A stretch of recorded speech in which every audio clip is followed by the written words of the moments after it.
So I'm in a forest right now in Canada in an undisclosed location.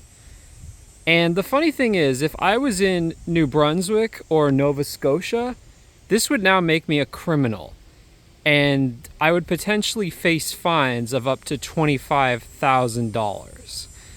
Because New Brunswick and Nova Scotia have both imposed laws recently that because of the forest fires there and the heat waves and dry weather, they're not allowing people into the forests at all. And that includes even within urban and suburban areas. So, like, if you're in a local park, for instance, if there's a forest there, you're not allowed in at all.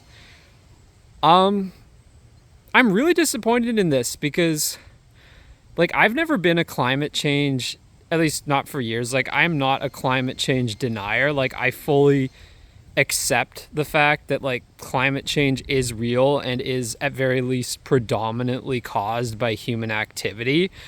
I think the people who deny that are full of shit. But this is insane, and honestly they're starting to basically live up to the wildest conspiracy theories because I remember back during the big event in 2020/21, a bunch of the conspiracy theorists were saying, oh, this is setting the stage for climate lockdowns. And I was like, no, this is crazy. But like, lo and behold, yes, it is happening now. Like, these are legitimate fucking climate lockdowns. And it's like, okay, wow, you are proving these people right.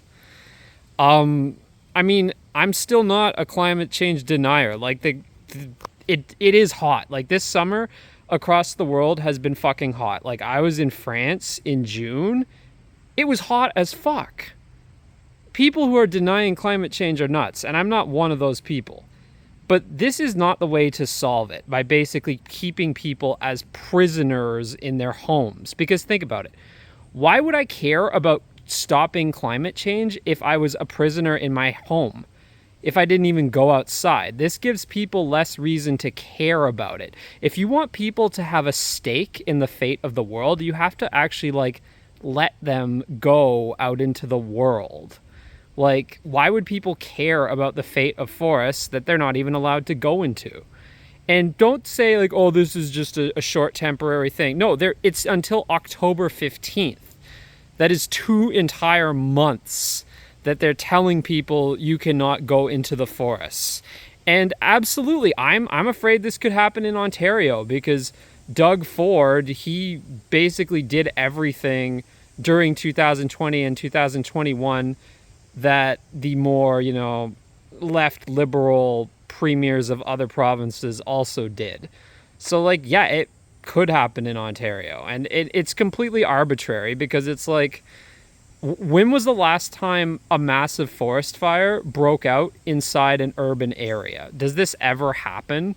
Maybe once or twice? But, like, this is the epitome of an overreaction. And again, I just find it ironic that, like, this is considered okay, but God forbid you criticize the SUVs, the pickup trucks, the suburban sprawl, oh, that stuff is sacred. We can't talk about that. But like, when it comes to people, like, going for walks in the forest, suddenly, like, oh, yeah, we're going to go full North Korea on their ass. So, like, honestly, like, frankly, I'm ashamed to be North American right now because, like, I can't really say any good things about the US right now, but I can't say much good about Canada either. This continent fucking sucks. Low-key, yeah, I'm glad my ancestors dipped from Europe before World War II happened, but, like, kind of wish I was there now. I mean, this continent sucks lately. Like, I haven't heard about this sort of thing happening in Europe where they're, like, literally not allowing people to go inside the forests. Like, this is weird. I mean, this is honestly, like, really totalitarian. And it's not like they're talking about, like, the risk of people starting forest fires with cigarette butts. It's like, I can think of a very, very easy solution to that problem. Ban people from smoking in the woods. Yeah, like, that would actually tackle the problem. It's the same as during the big event of 2020/21. They could have just, like, had mask mandates, but not all the other stuff. But oh, no, no, no, no. We got to like lock people in their homes. We just got to go full 1984 here. So I don't know. Like, I'm really hating both sides of the political spectrum lately. There's just a lack of reason these days. And I guess anarcho tyranny is really the best term to describe it with. It's just clown world. Honestly, it's clown world. I mean, I hate to sound like one of those aging middle-aged millennials waxing nostalgic for the good old days, but the 2010s were so much better than this decade from hell that we're experiencing right now. Like, everything is just going to shit.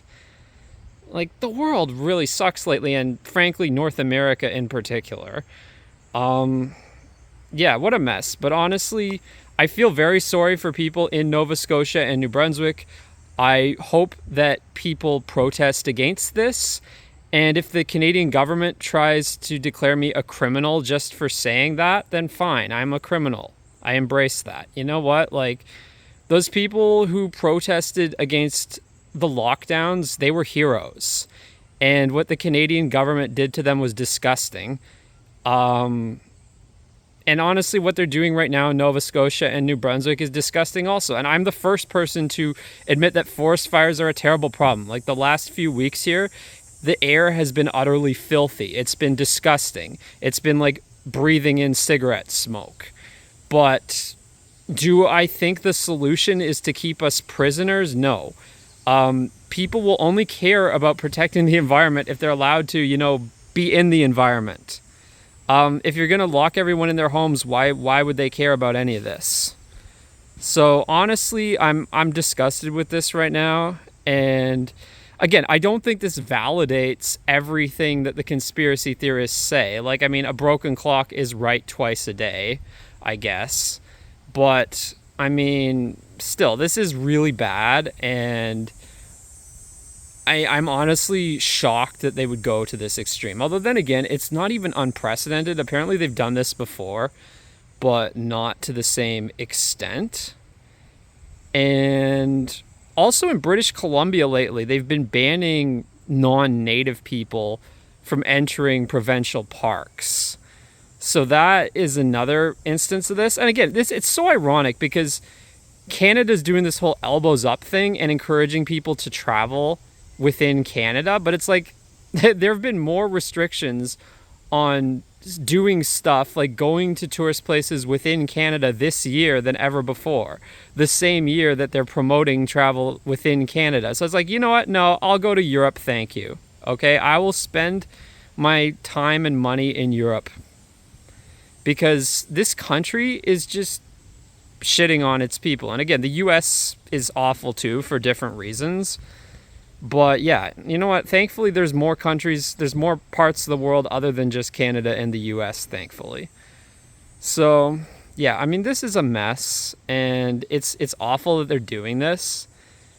And it is government overreach. Like, I'm far from a libertarian. Like, I'm the first person who would ban certain things like, say, people who modify their cars to make them louder, or people who just set off fireworks constantly. Like, I'd be the first person to support banning that kind of stuff. But like, this is ridiculous.